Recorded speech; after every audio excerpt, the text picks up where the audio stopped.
সাবধান হও তোমার শেষ আমলের ব্যাপারে। তুমি জানো না কখন তোমার শেষ মুহূর্ত। তুমি কি প্রস্তুত মৃত্যুর জন্য? তুমি কি প্রস্তুত কবরের সওয়াল জবাবের জন্য? তুমি কি প্রস্তুত ভয়াবহ কিয়ামতের জন্য, হাসরের ময়দানের জন্য, হিসাব নিকাশের জন্য, আল্লাহকে জবাব দেওয়ার জন্য, মিজানের জন্য? তুমি কি প্রস্তুত চুলের চাইতে সূক্ষ্ম, তরবারির চাইতে ধারালো পুল সিরাতকে পাড়ি দেওয়ার জন্য?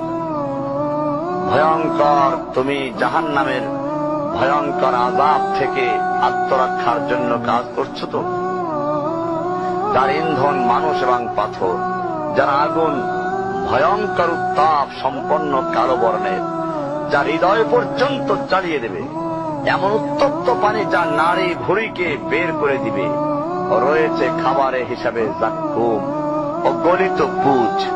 জাহান্নাম অসম্ভব গভীর, ভয়াল জায়গা, কঠোর হৃদয় ফেরেশতারা নিযুক্ত, যেখানে শাস্তির মাত্রা বৃদ্ধির জন্য শরীরকে অনেক বড় করে দেওয়া হবে। চামড়াগুলো জ্বলে যাবে, বের হতে চাইবে, বের হতে পারবে না। মৃত্যুকে ডাকবে, মৃত্যু আসবে না। ভয়ঙ্কর শাস্তি যা অনন্তকাল ব্যাপী চলতে থাকবে।